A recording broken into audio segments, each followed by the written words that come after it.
Let me tell you a story. This happened this week, two days ago, actually. We're driving down Coit, southbound on Coit, where Coit's about to merge with 75, or we're actually going 635, over 635 on Coit. And sometimes when I drive, like I daydream a little bit. And so my whole family's in the car, and I'm just kind of cruising. I'm going like 20 miles an hour because I'm behind this other car, and I don't even realize it. And so cars are just flying past us, and my loving wife just says, "Hey, what are you doing? Like, pass this car." But she says that in a more sanctified way. And I'm like, oh. And I'm like, man, what is this car doing, you know?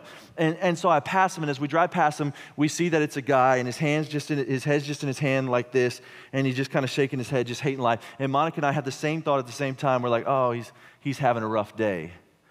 And so then what happens then is we pull up to the light, right, kind of out here on Coit. We pull up to a stoplight. There's a car in front of him, and there's not a car in front of me, so I kind of stop a car short of the light, and I roll down Monica's window. His window's down, by the way. And I'm just like, man, why don't you share the gospel with him? You know? I'm like, he needs some encouragement, you know, and God put you on his side. She's like, why don't you share the gospel with him, you know? And so the light turns green like almost immediately. And so we pull up to the next light, except for the car in front of him went through that light. So now he's just directly lined with us. And so her window is down. And I roll down the back window, which has my two kids in it, right?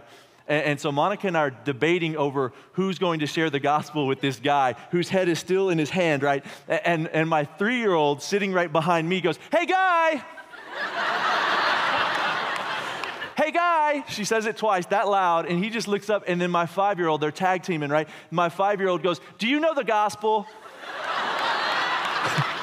And Monica and I are just like, oh man, shame on us, right? And so, true story.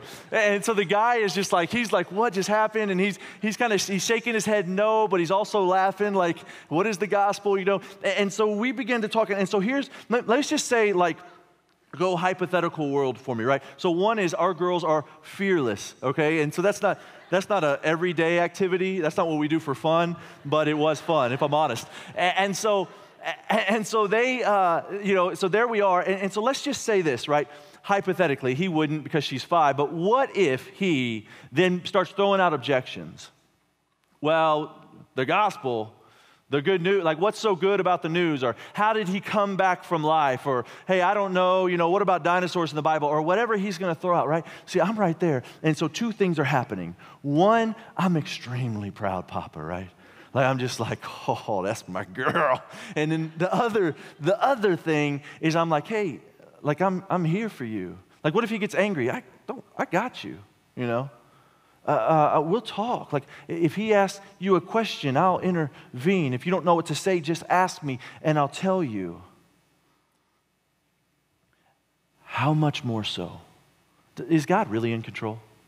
Is he really powerful? Does he really intervene in our lives?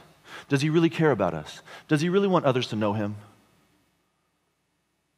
Is he real? Is he active? Is he living? I'm wasting so much of my time in my life if the answer to any of those questions are no. I've invested a lot because I believe the answers to all of those questions are absolutely yes. And so if he is, like whenever you just say, and try this method, hey guy, do you know the gospel? Maybe that works, right?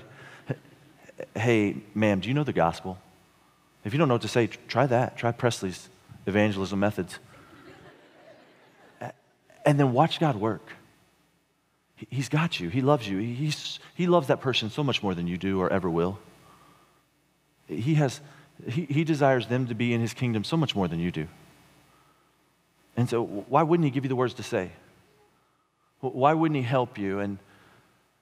And so you can trust in that moment that it's all him. And so when you realize that, when that really becomes real, a couple things happen. One is you don't have to get frustrated when someone doesn't know Christ. Like that family member or that person in your life or that boss or that coworker that doesn't know Christ and is just like, hey, what am I doing wrong? Or why can't they just get it?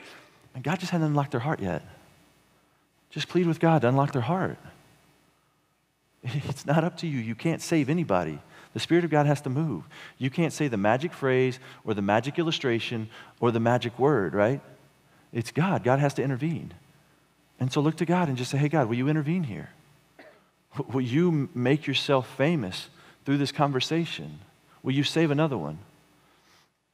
Another thing happens when you realize it's all him. You don't have to be so angry or defensive. The second you draw a line in the sand and you step to a side, you've begun to separate the two of you, not bring you closer. And so remember, you were lost once too, but for God. God intervened. And so when you look to them, don't be like, hey, you're crazy that you don't believe in God. No, you didn't believe in God too. And so it just starts with when they say, hey, well, what about, I just don't think Jesus rose from the dead. Hey, I understand why you think that. It's a really difficult idea. Let's look at the scriptures. Man, I can get that. Well, I just don't understand, like, where are dinosaurs in the Bible? That's a great question. I had that question once. Let me show you where I think we can find answers. Or if you don't know, just try this. I don't know. But let me try to find out for you. I hang out at this place on Tuesdays called The Porch. Every week he invites people forward and asks people for prayer. And so I'll just go in that room this week and I'll ask them, and maybe someone will help me find an answer. Why don't you come with me? Yeah, if you don't want to share the gospel with them, we will. Just bring them here. We'll share the gospel with them. Okay? And so you don't have to be so argumentative or so desiring to debate with them. Just love them. And so for some of you, you'll just say, hey, I don't know, but I was lost and now I'm found. For others of you, you'll be like, hey, here's the deal, Cro-Magnon man and evolution and microevolution and macroevolution, and then there's Jesus, and this is how this fits in the seventh-day creation and old earth, young earth. That's great. Use whatever knowledge you have to reveal the mysteries of God to whomever is around you.